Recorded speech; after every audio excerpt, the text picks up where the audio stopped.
Welcome back to the Road to Life podcast. Bennett and McKay. We're so glad you're here. Today we're talking about coachability, the importance of it, and there's a fine balance. Well, we've learned that. I think we're both highly coachable. I think we've been told that by coaches, and we've learned that ourselves. We're very coachable people. Yes, it was a badge of, growing up, I played a lot of sports, and something I was taught early on is to be coachable, which is a good thing. You want to be someone who retains and listens and absorb it and then produce. Yeah. Produce you have a coach for a reason, right? Totally. The coach is there to direct you and make you better. Totally. And so I think from an early age, I understood that being coachable was fantastic. It's a great skill. Great quality to have in a young athlete, for sure. Exactly. I think, though, as I grew older, it almost became so much a part of my identity that I sometimes didn't question always what was being coached to me or what was being taught or what was being provided for me as far as information. I would just take it and run with it and not take that extra second or minute to really think about what that information is and does it apply to me and how does it apply to me and is it what I want? Is it what I'm trying to do? I would just take the information and run with it. And to my detriment. Yeah, and I was the same. I didn't grow up playing sports, so I always had coaches. I always listened to my coaches, and also I was an enormous people pleaser, and so that also feeds into wanting to be the best student, right? You tell me what to do, and I'm gonna do it like to the letter, like done. Yeah, consider it done. Yeah, and it's only been really recently that I've come to realize that the coach is there to provide you advice on how they know to get the result you want. Yeah. So whether that's a young hockey player wanting to win games or that's an entrepreneur trying to build a business, the coach is there to provide you direction and advice on what they know to be the best strategy for you to win or for you to get where you want to go. Yeah. And it's only been really lately that I realized that that's their strategy and they've had success. So take that in and evaluate that. And how does that line up with my values, my purpose, my approach, what makes me unique? And so that's something I think that we've just recently realized, that there's a coachability line, that you can be too coachable. And you're too coachable, like, to your point, when whatever is said, you take that and you go do it. Without question. Without question.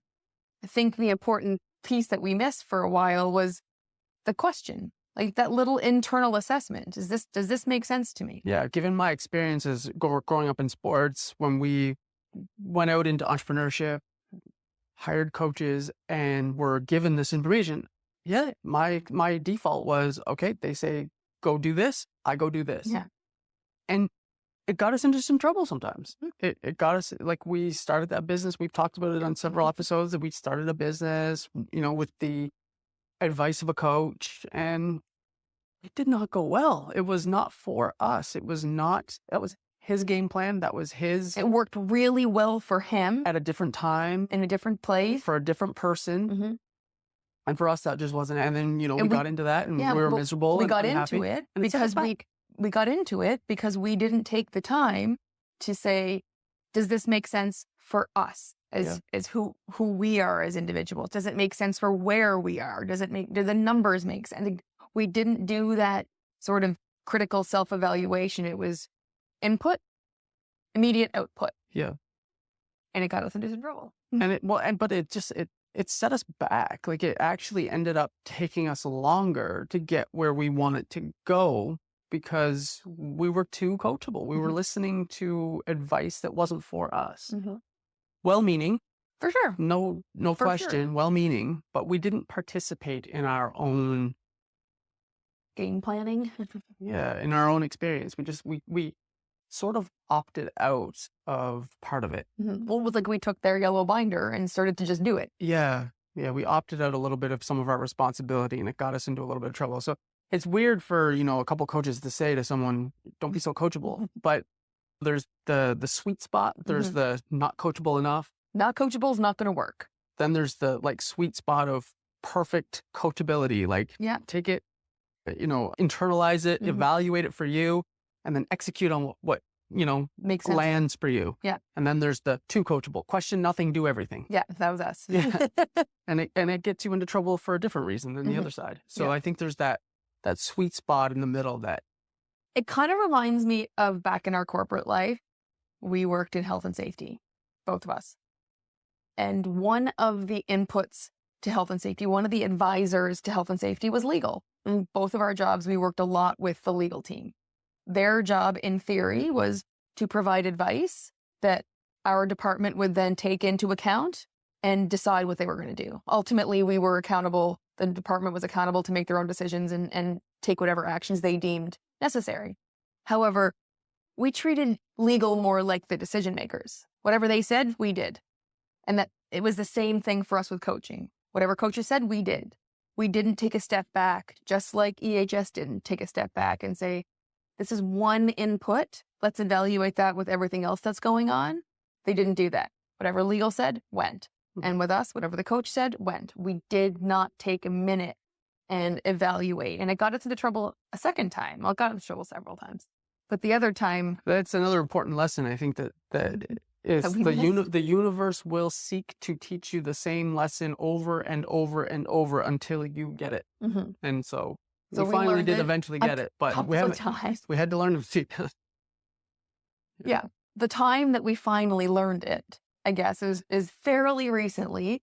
And it was like we sort of lost our own voice. We lost what we were, we lost who we were, what made us different, unique, and special in the just taking in of how we need to do things, how we need to say things, how we need to write things, how we need to execute things. We just did what we were told.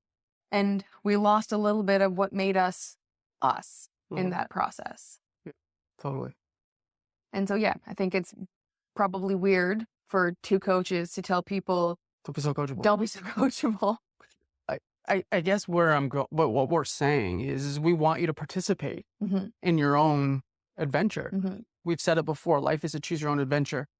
Don't opt out of your responsibility. You get a coach and they're there to advise you, but really ultimately the accountability is with you. It starts and ends with you. No one has as much skin in the game, in your game, as you do. Yeah, so don't opt out. Opt in and participate and play full out and get a coach because it supercharges your results. For sure. Super speed too. Yeah. But check in and question and respectfully, if something doesn't land well for you, talk about it, but opt into your responsibility. It is your life. It is your marriage. It is your business. Everything is your responsibility. So hire the coach, but ask questions and participate. Because the other thing that, to your point, it's your responsibility. No one has more skin in the game than you do. Yeah. And you see people all the time hire a coach and then still go about and do it their own way. Yeah. So that's the opposite. That's the opposite end of the spectrum. Like you're paying money, you're hiring a coach because you want to supercharge your results, because you want to go faster, because you want to get where you want to be the most efficient way possible. Then you hire a coach and then you don't listen to them at all. And so what was the point? Yep. So you just wasted it. You are ultimately accountable, but understanding what you're doing and why, you hired the coach for their expertise, for their help. So take it, but also ask questions and apply what works for you. Talk it through with the coach and then move forward. Don't just blindly ignore the coach and don't just blindly follow everything from the coach. There's this, sweet spot in the middle where you're going to be most effective and get where you want to go fastest. Exactly. So find the sweet spot, stay in the sweet spot, and where we always want to be. Exactly. And you will fly. Go to the moon. Be coachable, but don't be too coachable. We'll see you on the next episode.